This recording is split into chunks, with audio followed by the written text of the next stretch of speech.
This is Family Sunday, which means that we don't have our children's worship time at this point. But JD is wanting to share just a little bit with the kids who are here. So let me invite any children we have that would normally go downstairs just to come up and take a seat here, and JD will tell you a story. Okay?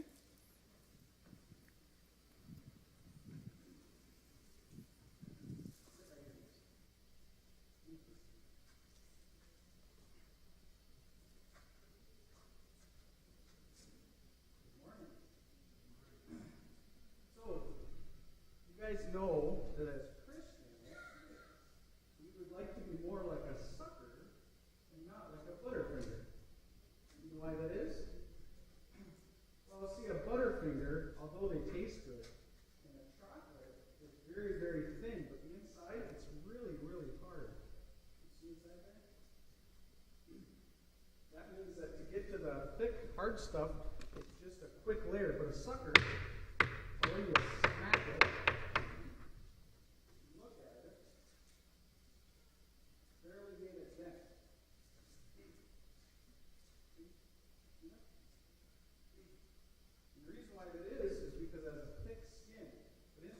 is soft and gooey. This is gum. But a butterfinger is really hard inside, and that's what can happen to people over time. As people make fun of them, unless they do something you call weird, or they call you bad names, or say that you're a loser or something like that. But God asks us to be like a sucker because we should have thick skin and not let that stuff bother you. So today I'd like to teach you guys about somebody in the Bible who did keep his heart good, but had thick skin. Does anybody remember Joseph? Joseph was the youngest of Jacob's, or second youngest of Jacob's 12 kids. But he was his favorite. He was Jacob's favorite. So all his brothers were mad at him already. He got a coat of many colors, and they made fun of him because he had all these wild, crazy dreams. And they said, look at you, dreamer, whatever. So they got mad, and they threw him in a well. And then they sold him into slavery. Would you guys be happy if you had to leave your mom and dad because your brothers were mad? And then he goes and works for a gentleman named Potiphar, and actually he does really well. He does so good that Potiphar gives him his whole house and has him take care of him.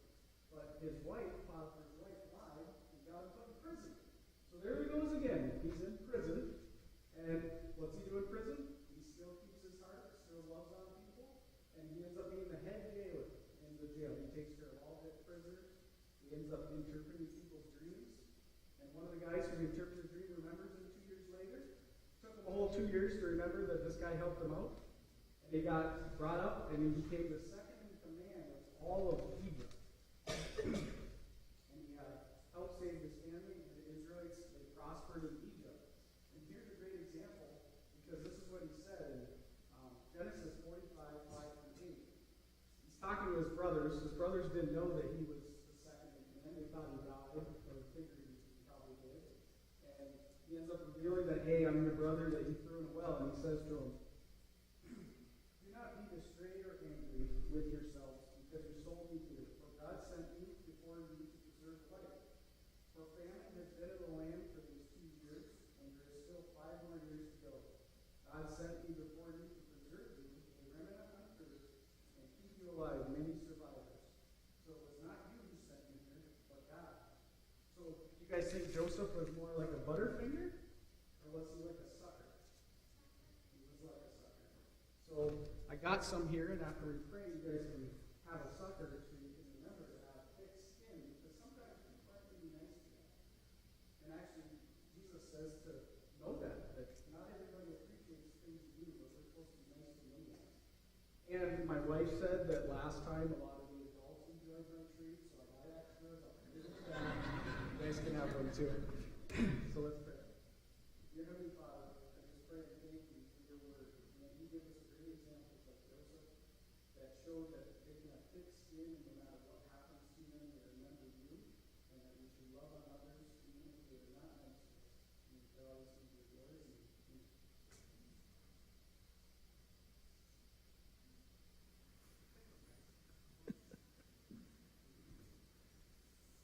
Just between you and me, I would take the Butterfinger. No Kit Kats. All right, as they're wrapping up, let me just introduce to you where we're going this morning. The message this morning is called The Garden Discovery. We are going to be in the Gospel of John. It's the fourth book in the New Testament. We're in the latter part. The last couple of chapters of John are right there, and we're in John chapter 20. We'll be looking at the first 18 verses. This is the final in our summer series that we've had called What's in a Song. We've been looking at songs that we are familiar with, songs that we sing here quite often. And of course, because we do a more contemporary worship service, some of our songs have only been written in the last 10 years or so. And we've examined some of those songs and the messages in them and the scripture stories that are behind them. But I want to end this summer series with one of the most beloved hymns of all time. You may know it by one of two titles, In the Garden, or the first line, I come to the garden alone. It seems like anyone who hears that loves that song.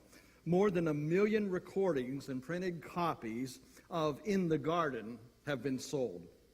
It is virtually impossible to pick up a regular hymn book and find that In the Garden is missing. Now, did you know that it is also one of the most misunderstood hymns of all time? Well, wait a minute, it's a beautiful hymn. Why would we misunderstand it? Well, Billy Graham wrote that a wife of a professor of theology complained to him once that song leaders ignored her favorite hymn, In the Garden. And this is what she said, or this is what Billy Graham said. He said, I couldn't resist the temptation. What garden? I asked her. Well, what difference does it make what garden? She retorted, just with a little bit of anger. And Billy Graham continued. He said, the truth is, it makes quite a lot of difference.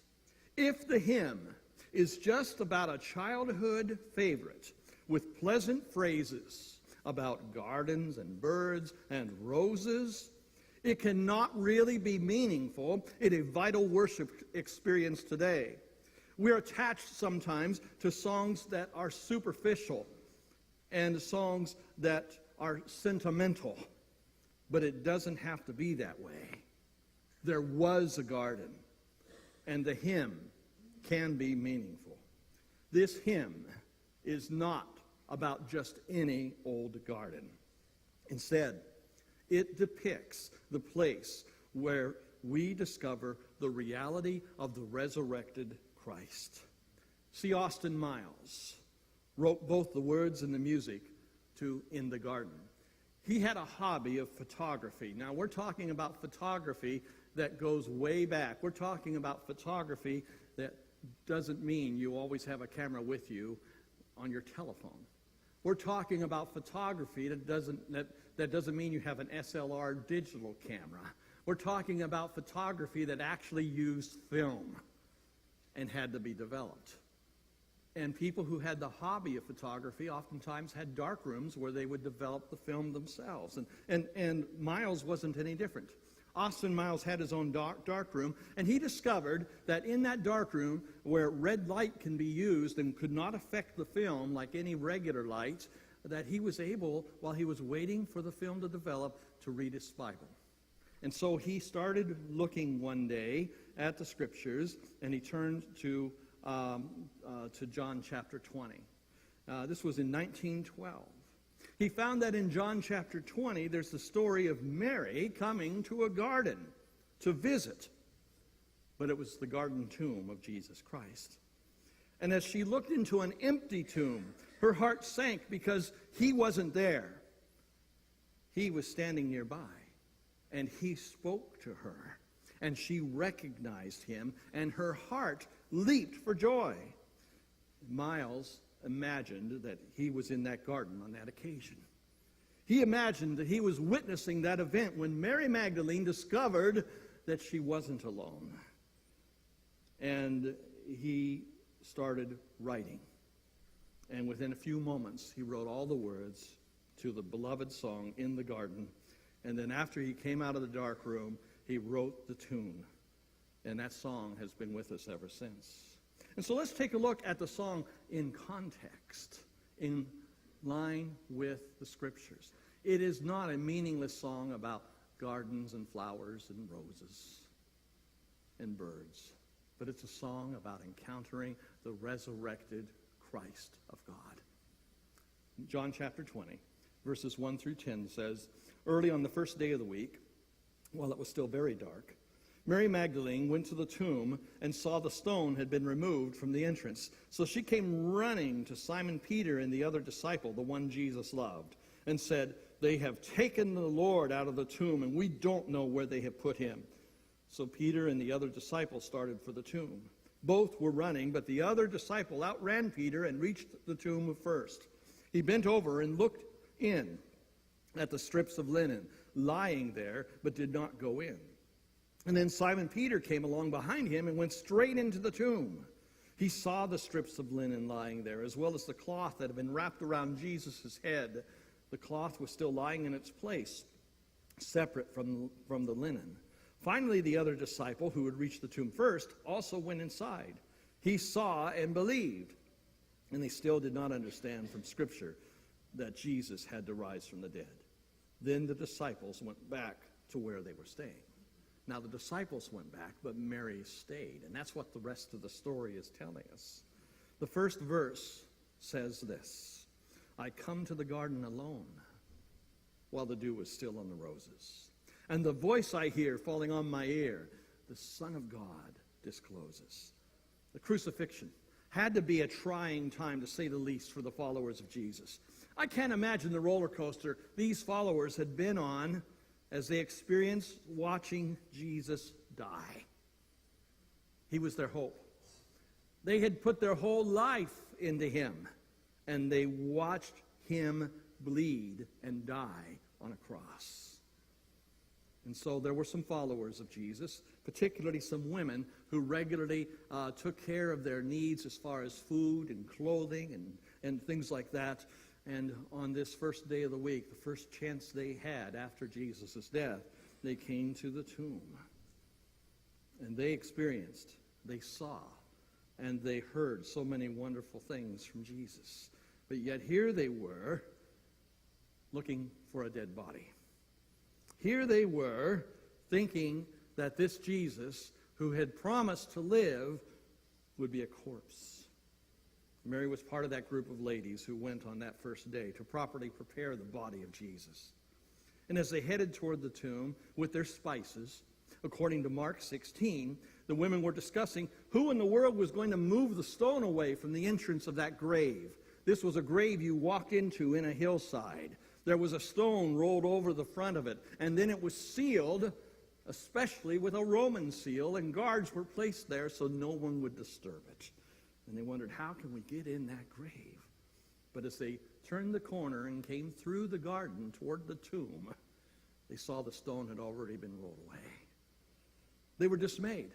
And the only thing Mary could think of was that Jesus' body had been stolen. And so she ran back to town, and she ran to where the disciples were, and she burst into the room, and she said, "They have taken the Lord's body away." And Peter and John were the two that ran to the grave. John, being younger, got there first, but didn't go in. Peter, behind him, lumbered into the grave and saw what had happened. John stepped in, and then they walked away, saying, "Well, we believe he's gone," but they didn't understand anything more. In her heart, Mary wanted to believe that Jesus was the Son of God, but her eyes told her that you don't come down from a cross alive. When you're crucified, you die. And she watched it all. She was there at the crucifixion. And so her message given to Peter and John was not a message of hope and joy on resurrection morning, but it was a message of despair. Not only did they kill him, but now someone's taken his body. She had no concept that he could be alive. Her hope died with Jesus that day. But she discovered that her faith was not as strong as what she was seeing with her own eyes. And so she returned to the garden tomb, this time alone. She went back with Peter and John. They left. And then the story picks up. It says, now Mary stood outside the tomb crying. So here's Peter and John looking, saying, yes, Mary, you're right. We don't know what to think about this. And they went back to tell the others what they found out. Mary stood there alone. She was in the garden alone. And as she was in that garden, verses 11 through 15 continue. She stood outside the tomb crying. As she wept, she bent over to look into the tomb. This was actually the first time she took time to examine the evidence. And it says she saw two angels in white, seated where Jesus' body had been, one at the head and the other at the foot. And they asked her, woman, why are you crying? Well, they have taken my Lord away, she said, and I don't know where they have put him. At this, she turned around and she saw Jesus standing there, but she did not realize it was Jesus. He asked her, woman, why are you crying? Who is it you are looking for? Thinking he was the gardener, she said to him, sir, if you have carried him away, tell me where you have put him, and I will get him. He speaks, and the sound of his voice is so sweet. The birds hush their singing, and the melody that he gave to me within my heart is ringing. Now, Mary had told Peter and John what she thought had happened, and then she stayed in the garden. She stayed in the garden at the tomb alone, and she was totally unaware of the angel's announcement of Jesus' resurrection to the other ladies. She ran off before they had the chance to say anything. She saw a stone rolled away and assumed he was gone. And even if Jesus was not the one whom they thought him to be, she decided, I'm going to get his body back. And I am going to make sure he gets a decent burial. And so as she spoke to Jesus, not recognizing who he was, she said, if you know where they laid him, let me know. I'll get him back. I'll put him where he needs to be. She was outside the tomb, thinking that Jesus' body was stolen. And to her surprise, those angels told her that he was not. Asked the question, why are you crying? They were there to celebrate. But she couldn't even get it through her head that she was speaking to angels. Now, what do you believe about Jesus? And how devoted are you to Jesus? Even at this point of this crisis, Mary was still committed to Jesus. This would have been a good time for her to walk away. Peter and John did. They looked, they saw an empty grave, they believed, okay, his body's gone, but they didn't understand the resurrection yet. They walked away. Mary could have walked away from that as well, and she could have said, I give up. I surrender. I don't think there's anything left for me to believe in. But yet she still clung to her love for Jesus Christ. In the face of disappointment, people have walked away from Jesus. And even though she was in the presence of angels, Mary still didn't get it. She still didn't understand. But I need to let you know that the story gets better when Jesus shows up. She turned around, she saw Jesus standing right in front of her, the resurrected Christ. And yet, she doesn't know it's him. Well, how can that be? Have you ever been so upset that the one thing that you've wished for, when it shows up on your doorstep, you don't even recognize it? Have you ever been expecting to see someone, and when you have the chance to see them, you don't realize it's them right away? Now, I've had that happen to me sometimes at class reunions. I remember looking forward to meeting an old friend from 6th grade who I hadn't seen for so many years, and he was standing by himself, and we chatted, and he said, I remember you, and it didn't dawn on me until afterwards that that's who I was looking for. It happens sometimes. And it happened to Mary. It didn't register. Jesus asked why she was crying, and he said, or she said, you just tell me where he is. I'll bring him back. Her eyes and her heart were closed until Jesus spoke Mary's name. Look at verses 16 through 18. Remember, here's the request. Sir, if you know where they buried him, if you know where they took him, if you know where they hid his corpse, let me know, and I'll drag him back. And all he said then was, Mary, Mary. All he said was, Mary. She turned toward him and cried out in Aramaic, in their own language, Rabboni, which means teacher, or rabbi. And Jesus said, do not hold on to me, for I have not yet ascended to the Father.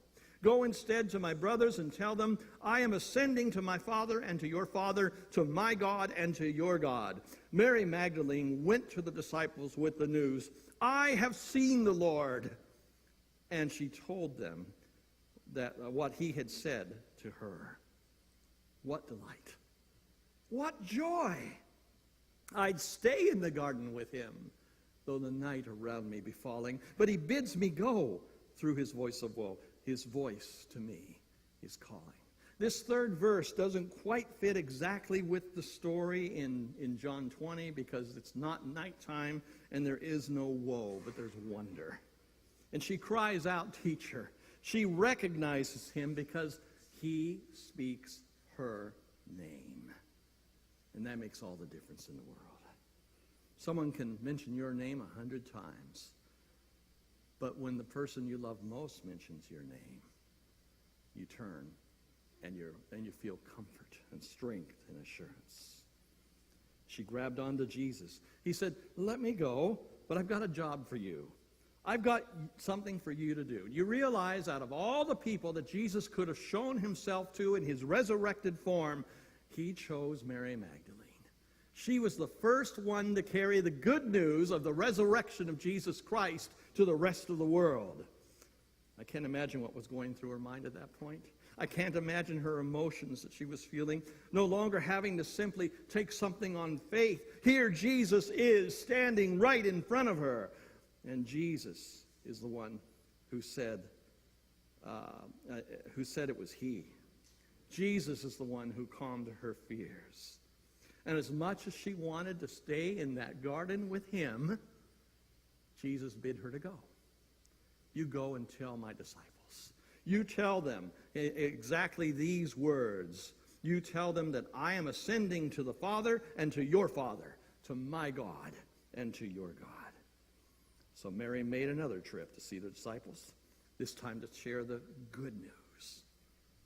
What a story she would have to tell for the rest of her life. I thought he was the gardener. I thought they'd stolen his body. But he spoke my name. And when he spoke my name, I wanted to stay with him forever. But he gave me a job. And he let me be the first person to ever say, he is alive. When she encountered the resurrected Jesus, Mary's life would never be the same. And I want you to know something. When we encounter the resurrected Jesus, when he becomes that real to us, our lives will never be the same. We will celebrate. We will worship. We will adore him. We will do what he asks us to do. And we won't shirk from that responsibility, nor shall we shirk from that privilege. So let me ask you a couple questions this morning. Where are you with Jesus Christ today? Are you in a desert of cynicism and disbelief? Or maybe you're mired down in the quicksand of uncertainty and despair. Or you might be discovering, like Mary, that when you encounter the reality of the resurrected Jesus Christ, you will be placed in a garden of thirst-quenching joy. Excuse me.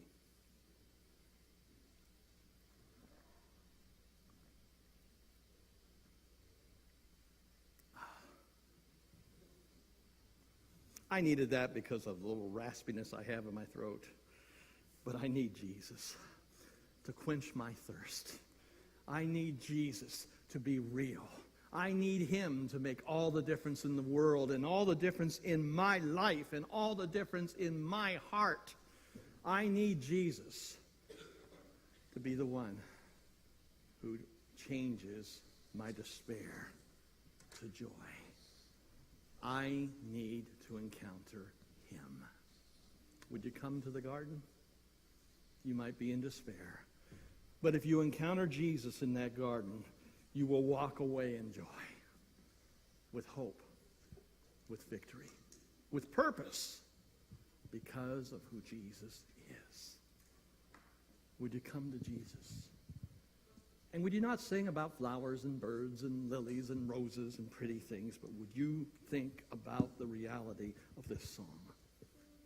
That it is Jesus Christ who walks with us and talks with us and tells us we are his own. It is Jesus Christ whom we live for. You need to live for him. If you need him in your life, we invite you to come this morning. You can step forward. You can accept Christ as Lord and Savior. You can be baptized into him. You can be filled with his presence. You can know the forgiveness of sin and a fresh start because you have encountered Christ. And your garden can happen today. Would you let that be? Please make a decision for Jesus today. You can come forward as we stand and as we sing this song.